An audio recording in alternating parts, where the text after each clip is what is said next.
Hey everybody, Nick Espinoza, your Chief Security Fanatic here, and today we got to talk about why the U.S. Cyber Trust Mark is going to be rather important in your everyday life. Now, I think this is a good thing, and here's what's going on. The Biden administration has announced the U.S. Cyber Trust Mark, as I just mentioned. This is a program which would certify and label Internet of Things devices. Now, think of devices that have the word smart in them. Smart TVs, smart refrigerators, everything from alarm systems to baby monitors to doorbells and on and on and on. Now, the National Institute of Standards and Technology, known as NIST, will determine the necessary cybersecurity controls for consumer-grade routers, sometimes known as firewalls in just regular parlance. I'm not going to get in split hairs with that. My fellow nerds, you know why. But they're looking at basically getting together those necessary cyber controls for those routers by the end of 2023. Bad actors or threat actors can manipulate consumer-grade routers that don't have strong security in place for things like surveillance, launching command and control so they can launch cyber attacks, steal information,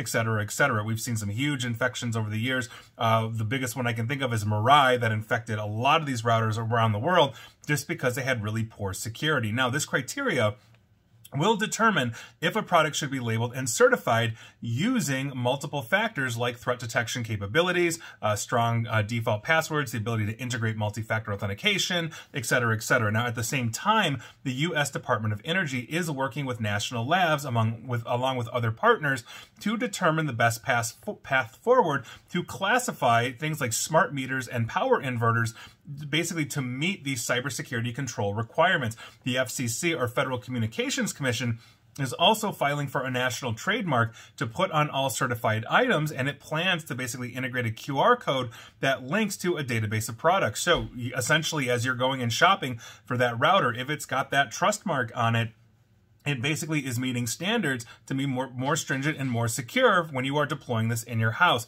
And according to a White House official talking to reporters, and I quote, "We knew that we didn't want to create a label that said this product had been certified and secured and then stayed secure forever. The QR code will give you up-to-date information on the ongoing adherence to cybersecurity standards as well." And many companies have signed on. So Logitech, you probably know them, Best Buy, which sells a lot of this stuff, Samsung, obviously everybody knows Samsung, as well as Amazon, the behemoth, have all expressed their report and intentions to basically improve their cybersecurity and their own product offerings. I think this is an excellent thing, but you know, when you're looking at the Amazons of the world, it may have a good password or stronger encryption. It doesn't necessarily mean it's not accessible by a million Amazon employees or giving it to law enforcement, etc., etc. So we have to take the good with the bad, but integrating good security controls right out of the gate is a really good thing. Just don't conflate it or confuse it with the privacy aspect of these things, but it's a good step in the right direction. So usually when people come to me and say, "Hey, Nick, what kind of wireless router should I get for my house?"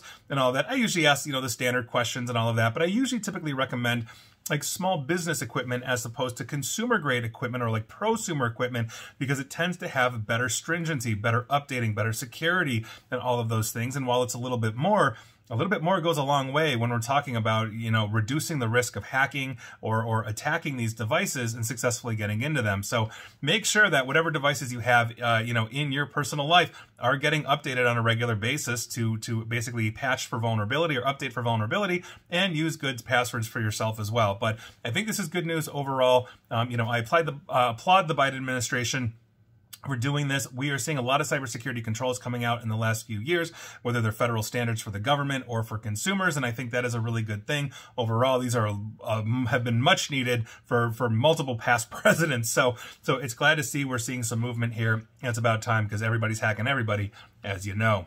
And please like, share, follow me here on Facebook and Twitter at NickAESP. And please feel free to subscribe to me at YouTube as well. And as always, stay safe, stay online, and please attempt to stay private.